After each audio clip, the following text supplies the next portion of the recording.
বড় ভাই ছোট ভাইয়ের প্রতি কলিজা ভাঙ্গা মোহাব্বত, এইটা যদি ছোট ভাইরা বুঝতো কোনোদিন বড় ভাইয়ের সাথে বেয়াদবি করত না।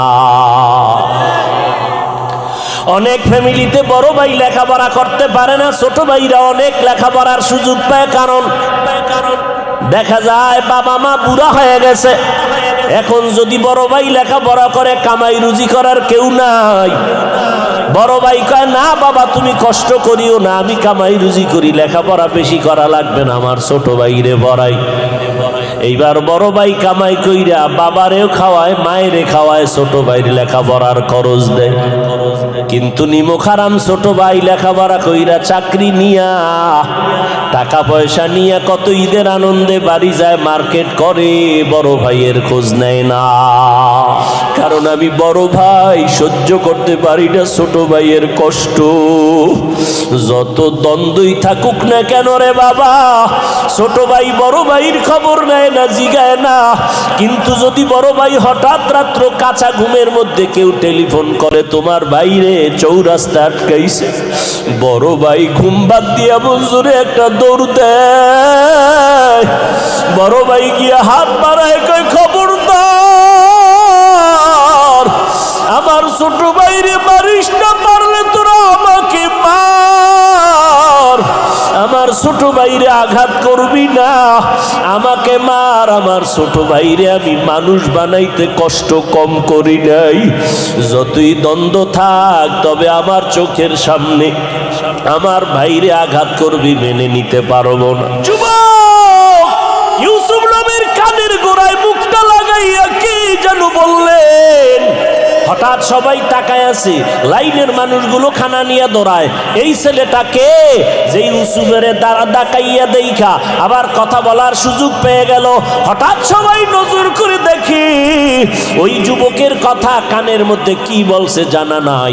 ইউসুফের চোখ বেয়ে বেয়ে পানিগুলো পড়া শুরু হয়ে গেল। ডাক দিয়া কয় কর্মচারীরা আমার এই ভাইজানের কম দিবি না, যা চায় মজার মতো দিয়া দাও, ব্যাগ দিয়া প্যাকেট করে দাও, যত চায় তত দাও, যত চায় তত দেও, মেহমানদারিতে যেন কোনো দুর্বলতা না আসে। আমার আল্লাহ জানায় দিলেন ইউসুফ মানুষের অন্তরে একটা সন্দেহ হয়ে গেল। লাইনে দাঁড়াইয়া কষ্ট করে খানা নেয় মাপ দিয়া, আর তুমি এই লোকটারে এত পরিমাণ দিলা কেন, ভেতরের রহস্যটা বলে দাও। ইউসুফ ডাক দিয়ে কয় ভাই এই যুবকের আমি এত দিলাম কেন জানো, আমি তো সেই এতিম, আমি সেই অসহায় ইউসুফ। আজকে 40 বছরের উপরে হইল বাবার চেহারা দেখতে পারি না। দুনিয়াতে আসার পর যেই বছর আমি দুনিয়াতে আসছি তার পরের বছর আমার ছোট ভাই বিনিয়ামিন জমিনের মধ্যে আসছে। আমার আম্মা জান একই বছরের আগামাথায় 2 বাচ্চা দেওয়াতে আমার আম্মা জান দুনিয়ার থেকে বিদায় হয়ে গেল। মা বলিয়া ডাক দেওয়ার কেউ নাই।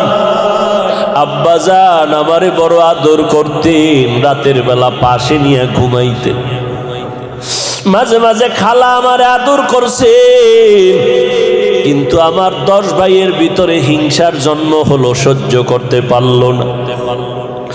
আমার ভাইয়ার আমার বাবাকে উল্টা পাল্টা বুঝাইয়া খেলার বাহানা কইরা আমারে নিয়ে গেল। আমার বাবায় দরজা দিয়া তাকাইয়া আছে, আমার ইউসুফেরে তোরা কই নিয়ে যাও। আমারে বাইরাই না আমার বাবার নজরের যখন আড়াল হয়ে জঙ্গলে ঢুকলো, এইবার আমারে ভাইরা মারধর শুরু করলো। এক ভাই মারার পরে আর এক ভাই কয় তুই মার, এইভাবে মারতেছে আর বলে এখন তোরে কোন বাবায় ফিরাবে। আমি কান্না করে বলছি ভাই আমার কি দোষ বলো, আমি তো তোমাদের বিরুদ্ধে কিছু বলি না।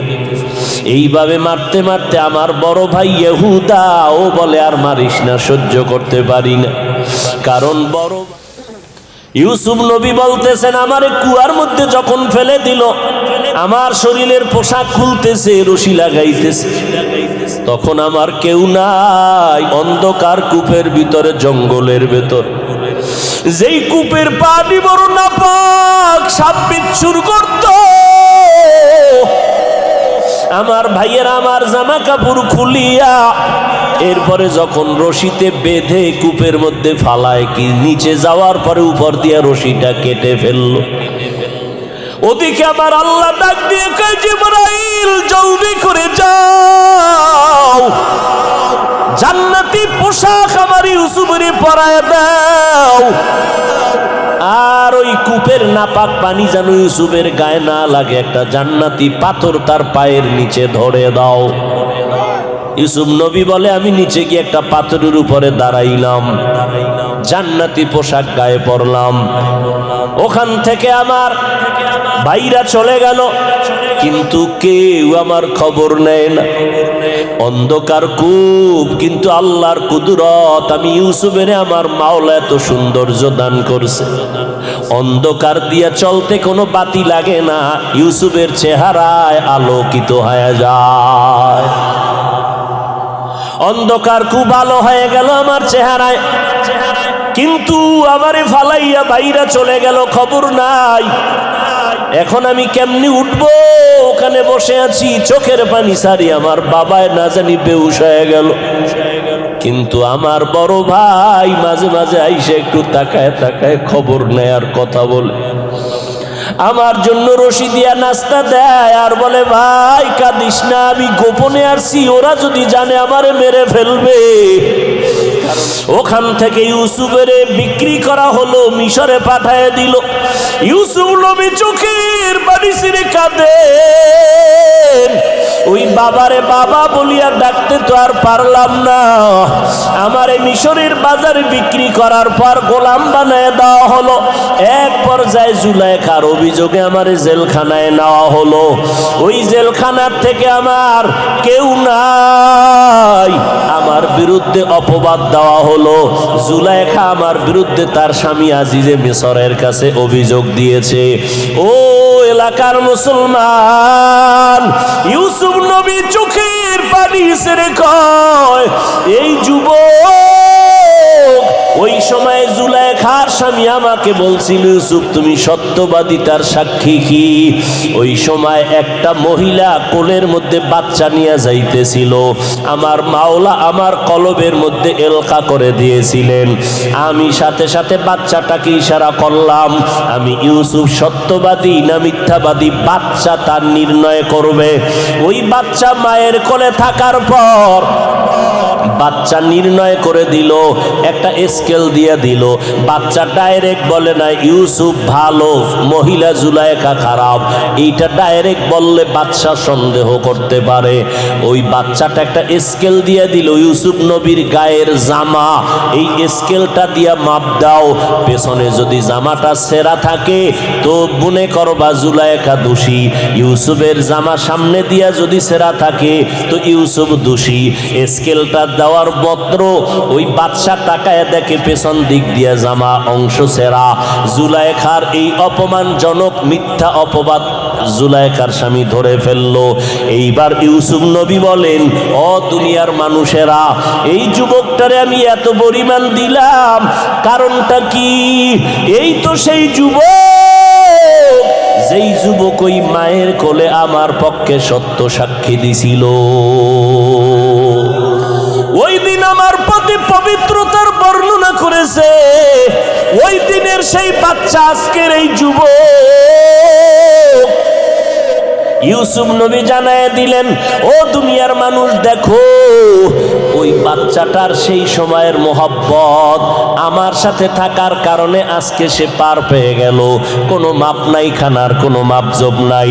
আল্লাহ কয়, বান্দা নজর কর, কসাসুল আউয়ালিন মাওয়াইজুল আখিরিন, অতীতের ইতিহাস পরবর্তীদের জন্য উপদেশ। ইউসুফ নবীর সাথে সেই সময়ের মোহাব্বতের কারণে এখন তার প্রয়োজন মিটে গেল মাপ ছাড়া। ও দুনিয়ার মানুষ, দুনিয়াতে থাকিয়া মাকে দাও, বাবাকে দাও, মায়া মোহাব্বত স্ত্রী পরিবারের দাও, কিন্তু আসল মোহাব্বত আমি মাওলার মধ্যে যদি সীমাবদ্ধ রাখতে পারো, ইউসুফের মোহাব্বতে যদি সময় মতো মাপ ছাড়া খানা পায়, আমি মাওলার অন্তরে তো মায়া 99 গুণ বেশি। ও বান্দা, তুমি দুনিয়াতে থাকিয়া যদি আমার মোহাব্বত নিয়ে কবরের মৌতের বিছানায় শুয়া যাইতে পারো, আমি আল্লাহ তোমার কবর জান্নাত বানায় দিব। হাসরের ময়দানে আমি আল্লাহ তোমাকে বিনা হিসাবে জান্নাতে পাঠায় দিব। এরে নবীর উম্মতের দল, অহংকারী অন্তর থেকে ছেড়ে দাও। হযরত আলী বলেন, এলেম পাইয়া খুশি, টাকা পেয়ে খুশি না। তার কারণ এলেমওয়ালা টাকাওয়ালার টাকা আজ আছে কাল থাকবে না, এলেমওয়ালার এলেম বিদায় হবে না। 2 নাম্বার কারণ, টাকাওয়ালার যত টাকা বাড়ে তত দুশ্মন বাড়ে, এলেমওয়ালার যত এলেম বাড়ে তত বন্ধু বাড়ে। কথা ঠিক নি? টাকাওয়ালার যত টাকা বাড়ে দুশ্মন বাড়ে, এলেমওয়ালার যত এলেম বাড়ে বন্ধু বাড়ে। ঠিক 3 নাম্বার কারণ, টাকাওয়ালার যত বয়স বাড়ে তত সকলের ঘৃণা বেড়ে যায়, আর এলেমওয়ালার যত বয়স বাড়ে সবার মোহাব্বত বাড়ে। টাকাওয়ালা বুড়া হয়ে গেছে, স্ত্রী কয় মরে না কেন, সন্তানেরা কয় মরে যাওয়া ভালো। আর এলেমওয়ালা যত বুড়া হয়ে যাক, বড় বড় আলেমরা লাইনে দাঁড়ায়, হুজুরের একটু জুতা যদি হাতে নিতে পারতাম বরকত হতো। এটা এলেমের বরকত। এই মজলিসটাও তো সে এলেমের মজলিস, এই জন্য এত দাম। খানা নাই, ঘুম নাই, এরপর মানুষ ঠান্ডার ভিতরে দুর্বল বিছানায় বসে আছে, একমাত্র এলেমের মোহাব্বত আর বরকত। আল্লাহ কষ্টকে নাজাতের জরিয়া বানায় দেন, হেদায়েতের জরিয়া বানায় দেন। এরে যুবক, আল্লাহ তাআলা বলেন, আলিফ লাম মিম যালিকাল কিতাবু লা রাইবা ফি। এটা এমন একটা কিতাব যার মধ্যে কোনো ভুল আছে? কোনো ভুল? ওই আলেম কেন বলল কোরআনে জাল আছে? এ তো করোনার আগের না, ইদানিং বলছে, এই কয়েক মাস আগে মাত্র বলে কোরআনে ভেজাল। বলে কেমন? হাদিসের থেকেও বেশি। আরো জোরে বলেন। কই দেশের মানুষ তো ঘুমাইতেছে, খবরও নাই। আল্লাহ সারাইছে, দেওবন্দিওয়ালারা যদি এর কিছু কইতো, দুইয়া লাইতো ওই জাতিরা। আল্লাহ হেদায়াত দান করুন। হায় হায়, কালেমা কুফরি কোন দেওবন্দিওয়ালারা বলে নাই। নবীরা ভুল করেছিলেন, আল্লাহ ভুল করাইছিলেন, কোন দেওবন্দিরা বলে নাই। কোরআনে জাল আছে, কোন দেওবন্দিরা বলে নাই। বেশি নফলে বাদাত লাগে না, কোন দেওবন্দিরা বলে নাই। এরপরও সব দোষ হলো দেওবন্দিদের। মাদ্রাসা বন্ধ করার জন্য পায় তারা চলছে। আল্লাহর কসম, যে বাতি আমার আল্লাহ জ্বালাইছেন এটা নিভাইতে পারবে না, বরং যারা নিভাইতে যাবে তারা নিজেরাই নিভে যাবে। এর প্রমাণ আছে না নাই? নাম ঠিকানা শুদ্ধ প্রমাণ আছে। আল্লাহ হেদায়াত দান করুন। আল্লাহ বলেন, হুদাল্লিল মুত্তাকিন। কোরআন হলো হেদায়াত, যারা আল্লাহকে ভয় করে মুত্তাকিনদের জন্য কোরআন হেদায়াত। আল্লাহ কোরআনের আর এক জায়গায় বলেন, হুদাল্লিন নাস। গোটা জগতের মানুষের জন্য কোরআন হেদায়াত। ও যুবক, আমার মাওলার কোরআনটা আজকে দুঃখ, ঘরে কোরআন আছে কিন্তু জানো না কোরআন কি জিনিস, খুলিয়া দেখলাও না। আমার মাওলার কোরআনটা সিনায় লাগাও, সিনা ঠান্ডা হয়ে যাবে। আমার মাওলার কোরআন তাকায় দেখো, চোখ ঠান্ডা হয়ে যাবে। আমার মাওলার কোরআন পড়ো, জেহেন ক্লিয়ার হয়ে যাবে। ওই কোরআনের সাথে সম্পর্ক লাগাও, কোরআন ওয়ালাদের সাথে সম্পর্ক তৈরি করে নাও। এরে নবীর আশেকের দল, ওই কোরআনের তালিম চলছে কোথায়? আজ মাদ্রাসাগুলোর ভেতরে।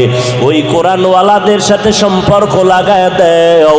কারণ আল্লাহর নবী বলেন, কিয়ামতের দিন এক বান্দার ব্যাপারে আল্লাহর ফয়সালা, এর জাহান্নামের হ্যান্ডকাপ লাগাইয়া এর জাহান্নামে নিয়ে যাও। যখন যাবে ফেরেশতারা টানতে টানতে নিয়ে যাবে।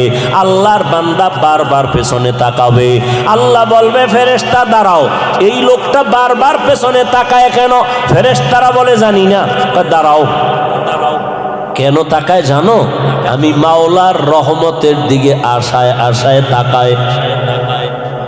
তাহলে একটু রহম করেন না। কথা কেমনে করি? আমল নামাটা একটু তদন্ত করো তো, দেখো তো জীবনে কোরআন শরীফ পড়ছেনি? ফেরেশতারা তদন্ত করে দেখবে জীবনে কোরআন পড়ে নাই। আল্লাহ কোনো তদন্তে জিরো। আল্লাহ বলবে খুঁজো, কোন কোরআন ওয়ালার সাথে সম্পর্ক আসেনি। খুঁজতে খুঁজতে দেখবে নাই।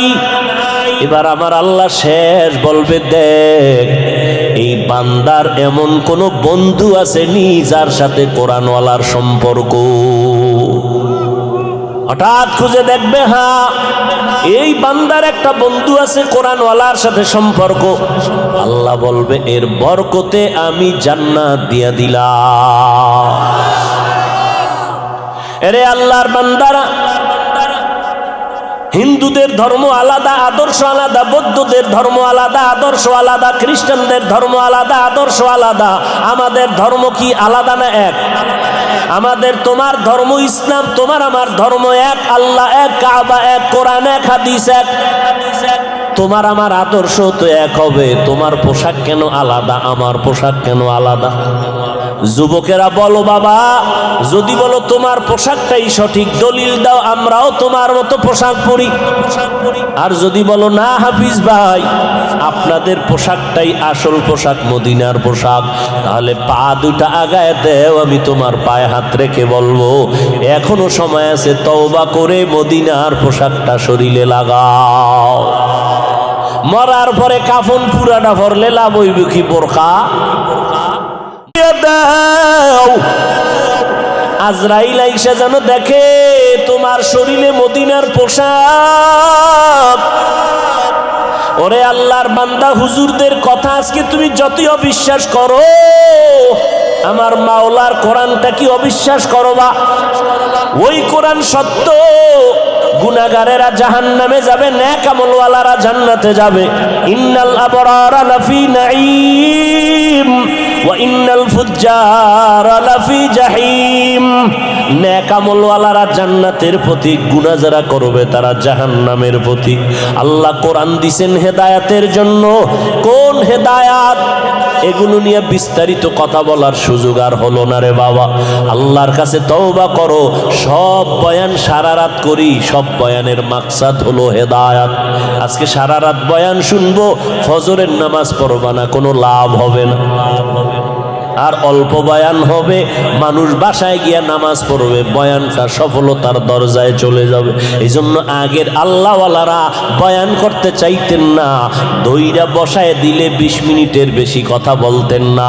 আর এমন বয়ান দিতেন 20 মিনিটে নিজেও কানতেন, উম্মতেরাও কান্না করিয়া তওবা করে ঘরে যাইতে।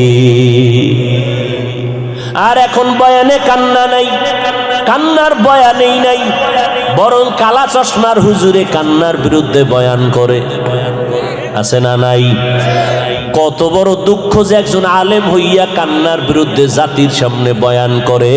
এর থেকে কপাল খারাপ আর কিছুই হতে পারে না। অথচ আমার নবী কান্না করলেন, আবু বকর কাঁদলেন, ওমর কাঁদলেন। জান্নাতের টিকিট হাতের মধ্যে পাইছেন। এরপর হযরতে ওমরে ফারুক রাদিয়াল্লাহু তাআলা আনহু জীবনভর কান্না করলেন। ঈদের দিন সবাই ঈদের নামাজ পড়ে আনন্দ করে বাড়ি বাড়ি যায়, ওমর দরজা লাগায় কান্না করে। আবু হুরায়রা রাদিয়াল্লাহু আনহু বলেন, ভাই ওমর খলিফাতুল মুসলিমিন, আপনি ঈদের দিন আনন্দ বাদ দিয়ে কেন কান্না করেন? ওমরে ফারুক বলে, ভাই আবু হুরায়রা, কান্না কান্না কেন করি? আনন্দ তো ওই ব্যক্তি করবে যার কোনো চিন্তা পেরেশানি নাই। আবু হুরায়রা রাদিয়াল্লাহু আনহু বলেন, আপনার কিসের পেরেশানি? কয়, একটা মাস রোজা গেল, কবুল হলো কিনা চিন্তা, তারাবি পড়লাম কবুল হলো কিনা চিন্তা, তেলাওয়াত করলাম কবুল হলো কিনা পেরেশানি, জাহান্নাম থেকে নাজাত পেলাম কিনা চিন্তা। আবু হুরায়রা বলেন, খলিফাতুল মুসলিমিন, আল্লাহ তো আপনাদের 10 জনকে জান্নাতের টিকিট দান করেছেন, আবার এত চিন্তা কেন? ওমর ফারুক কান্না করে বলে, ভাই, যেই আল্লাহ জান্নাতের টিকিট দান করেছেন, ওই আল্লাহ যদি আমার কোনো কাজে বেজার হয়, ওই টিকিট আবার ক্যান্সেল হয়ে যেতে পারে। হযরত ওমর কান্না করেন আর বলেন, আমার আল্লাহ যদি ঘোষণা দিয়ে দেয় কিয়ামতের ময়দানে সব মানুষগুলো জাহান্নামে যাবে, একটা মানুষ জান্নাতে যাবে, আমি ওমর আশা করতেছি সেই জান্নাতি মানুষ আমি ওমর হতে পারি। পক্ষান্তরে আমার আল্লাহ যদি রাগ করে ঘোষণা দিয়ে দেয় সব মানুষগুলো জান্নাতে যাবে, আজকে একজন মানুষ জাহান্নামে যাবে, আমি ওমর বড় ভয় পাই সেই জাহান্নামী আসামি আমি হয়ে যাই নাকি। কি পরিমাণ আমার আল্লাহর আযাবের ভয়! জান্নাতের টিকিট পাইয়াও যদি তারা এত কাঁদেন, আপনার আমার কি পরিমাণ কান্না দরকার। যেইভাবে নামাজ পড়া দরকার পারলাম না, যেইভাবে জিকির করা দরকার পারলাম না, যেইভাবে নামাজ পড়লে আল্লাহ খুশি হবে ওইভাবে তো নামাজ হলো না জীবনে, যেইভাবে তেলাওয়াত করলে আমার আল্লাহ খুশি ওইভাবে তেলাওয়াত করতে পারলাম না। আল্লাহ ইলম দান করেছেন, ইলমের হক যেইভাবে আদায় করা দরকার পারলাম না। সন্তানের হক আদায় আমি ব্যর্থ, স্ত্রীর হক আদায় আমি ব্যর্থ, ভাইয়ের হক আদায় ব্যর্থ, আজকে ইবাদতের হক আদায় আমি ব্যর্থ। এই ব্যর্থ অবস্থায় আমি যদি আল্লাহর হাজিরা দিতে আল্লাহর দরবারে রওনা দেই, আল্লাহ বলবে ব্যর্থ জীবন নিয়ে তুমি জাহান্নামে চলে যাও, জান্নাতের ময়দানে তোমার কোনো জায়গা নাই। এই জন্য এমন একজন আল্লাহওয়ালা পাবেন না যে সারা জীবন কান্না করে নাই। এত আমলের পরেও কেন কাঁদছে?